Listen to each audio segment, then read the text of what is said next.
안녕하세요, 개고수입니다. 오늘은 강아지의 분리불안을 줄일 수 있는 방법에 대해 이야기해 보려고 합니다. 그 전에 이전 영상에서 제가 하지 말아야 할 행동들에 대해 말씀드린 적이 있었죠. 특히 제가 외출할 때 다녀올게 라는 말을 하지 마세요 라는 내용을 올렸더니 많은 시청자분들이 이런 말씀을 주셨어요. 우리 강아지는 오히려 다녀온다고 말해줘야 얌전히 기다려요. 그냥 말없이 나가면 더 불안해해요. 이런 의견들이 많았는데요. 하지만 나가실 때 과도한 작별 인사나 지속적인 눈맞춤은 강아지가 보호자의 부재를 더 크게 인식하게 만듭니다. 이게 반복되다 보면 강아지는 기다려도 보고 지져도 보다가 결국엔 어차피 혼자 오래 있게 되는구나 라고 느끼게 됩니다. 그 결과 더 이상 표현하지 않고 더 이상 기대하지 않게 됩니다. 저는 이것을 학습된 무기력이라고 생각합니다. 강아지를 위해서라면 조용히 자연스럽게 나가고 들어와 주는 것이 강아지가 혼자 있는 상황에 점차 익숙해질 수 있도록 도와주는 방법입니다. 이건 차가운 무시가 아니라 불안을 줄이기 위한 진짜 배려입니다.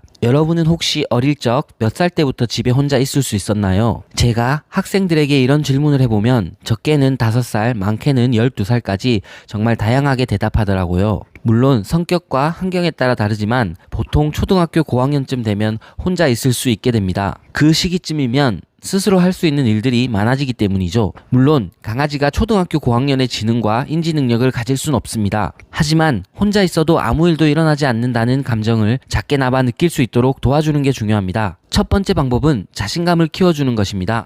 강아지에게 어떻게 자신감을 키워주냐고 하실 수도 있습니다. 한번 이런 장면을 떠올려 보세요. 갓 분유를 뗀 아기에게 이유식을 떠먹여줄 때 아기는 엄마가 주는 숟가락을 향해 아 하고 입을 벌립니다. 그러면 엄마는 이렇게 말하죠. 아이고 잘하네. 사실 아기는 단지 입을 벌렸을 뿐인데도 엄마는 그걸 칭찬합니다. 시간이 지나면 아기는 스스로 숟가락을 들게 되고 비록 식탁에 흘리기도 하지만 그걸 스스로 해냈다는 것에 대해 칭찬을 또 받습니다. 그리고 점점 더 잘하게 되죠. 젓가락질도 흘리지 않는 것도 모두 스스로의 자신감에서 시작됩니다. 강아지도 마찬가지입니다. 가장 쉬운 교육부터 시작해서 스스로 해내게 해주는 것입니다. 예를 들어 작은 화분 2개를 준비해 한쪽에는 간식을 숨기고 다른 한쪽은 빈 화분을 엎어둡니다. 강아지가 냄새를 맡고 간식이 든 쪽으로 다가가면 잘했어 라고 칭찬하고 화분을 열어줍니다. 점점 화분 개수를 늘려 3개, 5개까지 늘려보세요. 강아지가 스스로 냄새로 찾고 마치면 칭찬하고 열어주는 방식입니다. 다음 단계는 찾아도 보호자가 열어주지 않고 강아지가 직접 열게 하는 것입니다. 앞발로 치든 코로 밀든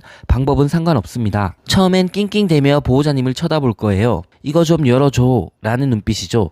하지만 이때 시선을 살짝 피하고 스스로 해낼 수 있도록 기다려주세요. 한번 스스로 열기 시작하면 두 번째는 정말 쉽게 해냅니다. 이런 식으로 쉬운 것부터 하나씩 성공의 경험을 쌓게 해주세요. 그리고 그때마다 꼭 칭찬과 보상을 해주세요. 작은 성공이지만 강아지에게는 내가 스스로 해냈다는 자부심과 자신감이 생기는 계기가 됩니다. 점점 난이도를 높여가면서 다른 교육도 연결해보세요. 이때 교육의 핵심은 힌트나 도움 없이 스스로 답을 찾게 하는 것입니다. 힌트를 주면 금방 성공할 수 있지만 그 해답은 머릿속에 오래 남지 않습니다. 예를 들어 내비게이션을 보고 목적지를 찾아가면 빠르게 도착할 수 있지만 그 길을 외우지는 못하는 것과 같은 원리입니다. 이렇게 집중해서 스스로 문제를 푸는 10분은 산책을 2시간 한 것보다 강아지에게 훨씬 더 큰 피로를 줍니다. 몸을 써서 일한 어른들보다 고3 수험생이 더 피곤한 이유와 같습니다. 사실 혼자 남게 돼도 아무 감정도 느끼지 않는 강아지는 없습니다. 하지만 우리가 해줘야 할 것은 그 불안함을 조금이라도 덜어주는 것입니다. 다음 영상에서는 두 번째 방법을 소개해드리겠습니다. 시청해주셔서 감사합니다. 개고수였습니다.